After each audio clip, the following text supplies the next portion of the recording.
que aqui podem sair grandes campeões, que podem representar a gente futuramente? Na verdade, eu acredito que um país como o Brasil, que pretende algum dia sediar os Jogos Olímpicos, tem que começar pela base, tem que começar pela periferia, tem que começar por esses centros, porque é da quantidade que você tira a qualidade.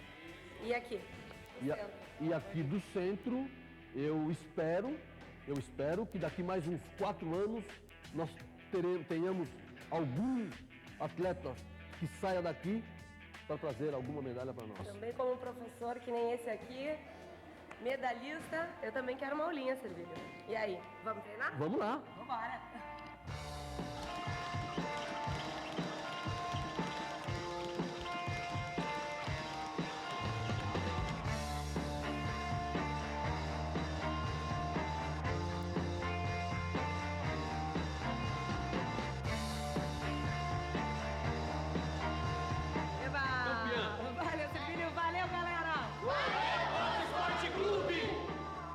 Duvido que vocês consigam me derrubar. Então é isso, galera. Até mais.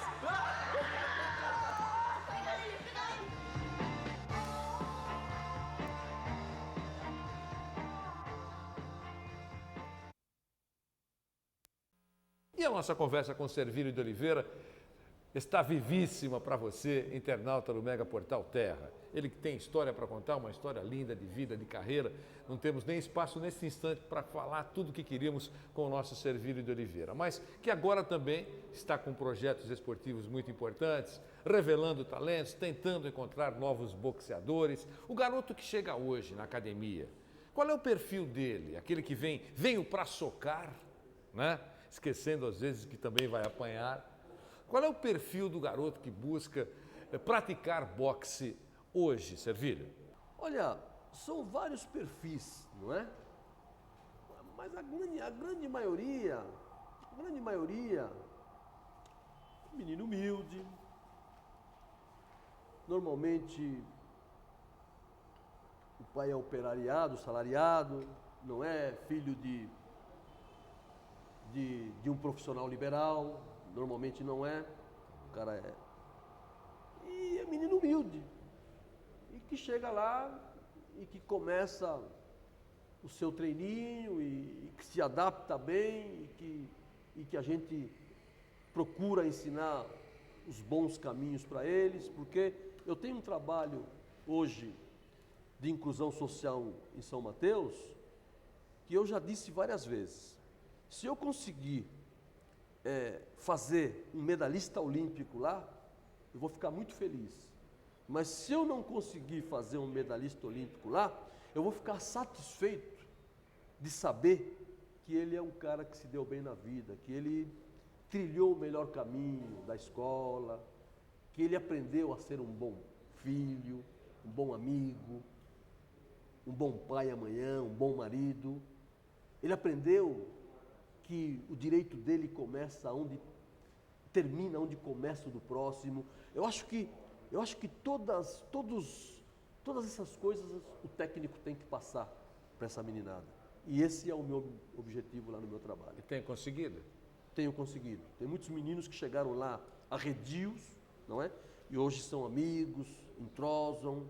A gente tem lá também um treinamento teórico, batemos papos com a meninada, uma série de outras coisas. Ou seja, a gente procura passar a experiência que nós adquirimos ao longo de todos esses anos no meio do esporte. Entendi. O garoto chega porque ele vai buscar aprender boxe, porque ele quer dar pancada. Normalmente é assim, e aí o técnico tem que explicar, olha, é assim até a página 2, não é bem assim. Queria ouvir sobre isso, porque eu imagino que o garoto vou para a academia, cara, o que eu vou bater, quer dizer, imagino que seja isso, né? Porque por leigo é isso. É verdade. Quero ouvi-lo. Não, inclusive, o boxe é um esporte que tem a estigma de esporte violento, e eu vou dizer por quê. Por causa dos maus treinadores, que esse moleque com esse perfil, quando que é a maioria, imagina. Que é a maioria, quando chega na academia, o técnico, que não tem o critério correto, já coloca o moleque para dar soco, para trocar soco, e o moleque vai aprender tudo errado, vai se machucar, E aí o povo que está a parte da modalidade vai dizer, tá vendo? Está tudo machucado porque está praticando boxe. E não é assim. Então, eu costumo dizer o seguinte, para o menino, para aquele pai, para aquela mãe que acha que o esporte é violento, o esporte de boxe, quando for levar o moleque para treinar, ele tem que saber aonde está levando o garoto. Tem que saber qual é o critério daquele sujeito que vai ensinar o boxe para aquele menino. Inicialmente, você tem que aprender os fundamentos básicos da modalidade. Postura de combate, deslocamento, os passos, os giros, defesa. Antes de bater. Primeiro tem que ser um troço todo direcionado. Você não pode liberar o menino, senão ele vai se machucar. Então tem que começar passo a passo. E esse é o critério que nós usamos. Você tem que saber se o profissional que vai ensinar o seu filho está capacitado para realmente ensinar o seu filho. Porque se o seu filho chegar hoje na academia e amanhã já vai estar dando soco, batendo saco e tudo, ele não vai aprender os fundamentos básicos da modalidade. Ele vai... Porque normalmente, eu imagino, ele chega com essa disposição de socar, mas às vezes esquece que será socado. Exatamente. É assim? Porque é o que eu digo, bater, às vezes, é fácil você bater no alvo fixo ali. Agora, quando você pega alguém na sua frente que se movimenta também, a coisa fica difícil. E é por isso que eu digo também que bater é fácil, difícil é saber apanhar. Porque o boxeador ele tem que saber apanhar. Eu vou dar um exemplo aqui, tem vários atletas aí que são bons pra caramba e ganham por nocaute, são campeões do mundo 2, 3 vezes, 4 vezes campeão do mundo e tal. Bater é fácil, mas quando você pega alguém que te encara e que vai pra cima e te põe a mão, vamos ver se você sabe apanhar. O que é saber apanhar, Servilho? Saber apanhar é saber assimilar o golpe, não é? Assimilar é ter resistência? Não, assimilar, ou seja, saber que você está sendo superado naquele momento e esperar o melhor momento para Contra-golpear. contragolpear e superar o adversário. Isso é saber apanhar. E não ao tomar 2, 3 golpes, jogar a toalha e dizer que não quer mais lutar. Acabou a brincadeira. Como eu vi, acabou a brincadeira. Não. Eu tive uma luta no dia 3 de dezembro de 1971, com o Tony Moreno, aqui no ginásio do Ibirapuera, que o cara era uma fera.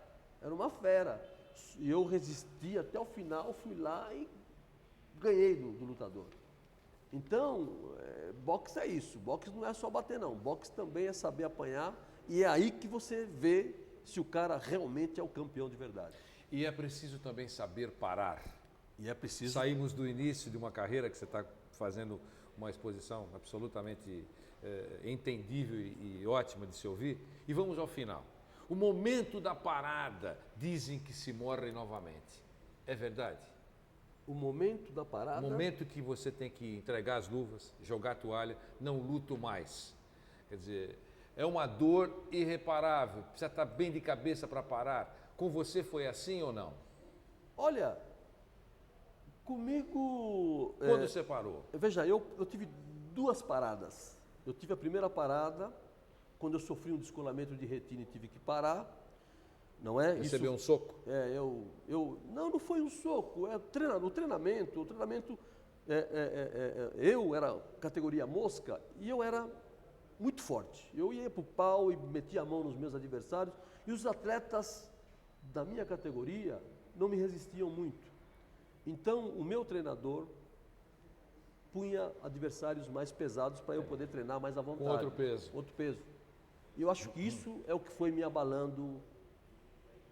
A luta do dia 3 de dezembro foi apenas a gota d'água, mas o descolamento de retina já havia já. Né? Então, aí foi difícil para mim. Inicialmente, foi tranquilo. Quando eu sofri o descolamento de retina, eu falei, bom, legal, agora eu vou embora, vou para o Chile, vou ver minha noiva, minha mulher, vou casar. Que ano foi, você lembra? Isso foi... A luta foi no dia 3 de dezembro de 71 e em 72 eu fui embora. Porque era difícil eu ter um tempinho para sair daqui para ver minha namorada no Chile. Sempre que eu fazia isso, os empresários, pô, e tal, porra, não vai, ou não sei o quê, pô, você tem luta na frente e tal. Eu tinha maior dificuldade. E quando isso aconteceu, para mim foi um alívio. Falei, Poxa, eu vou poder namorar. Pô, legal, legal. Sabe?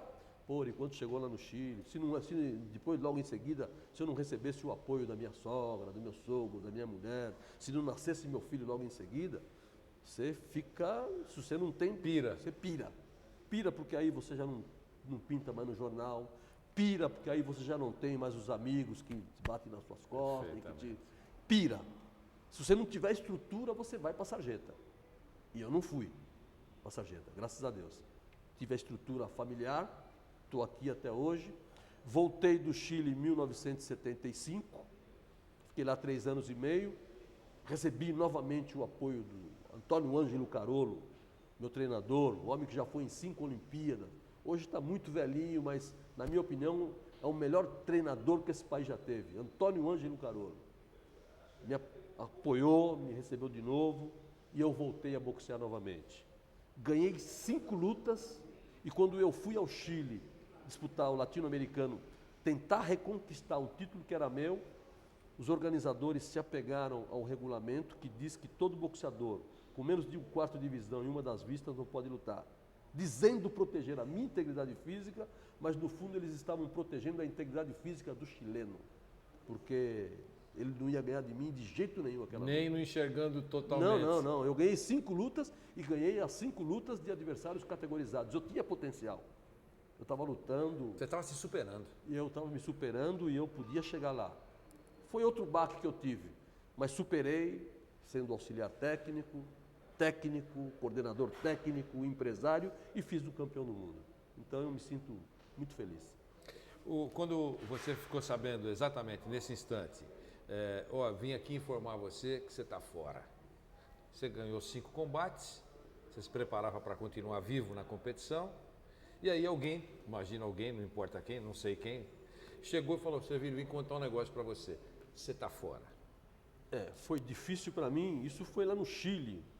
O médico se chamava Bernardo Purto, foi o médico que me examinou, que me comunicou e tal.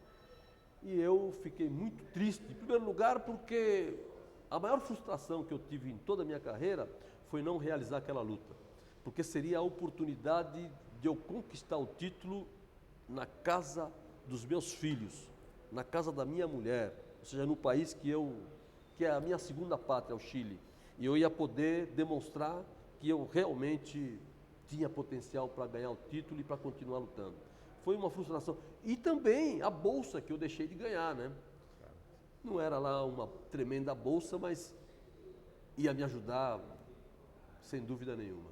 O fato de você nunca ter saído do meio, é aquele jogador de futebol que passa a ser técnico, é o técnico que passa a ser diretor técnico, quer dizer, tudo bem, ele gostaria de jogar até 200 anos de idade, mas o físico não permitiu, mas continua vivo no meio. O fato de você continuar no meio, isso te alimenta muito, imagino, né?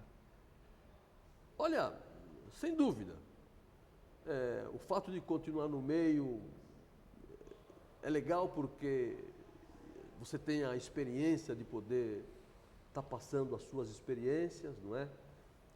Como eu já disse antes, o trabalho social que eu faço lá em São Mateus, com o apoio da Secretaria de Esportes e também com a Subprefeitura de São Mateus, é muito legal isso e o mais legal de tudo é você ver a superação da meninada. Você vê o menino chegar de um jeito, não é? E dali uma semana, 15 dias, um mês, 2, 3, você vê o comportamento dele diferente, tanto tecnicamente, como na parte humana também, o relacionamento.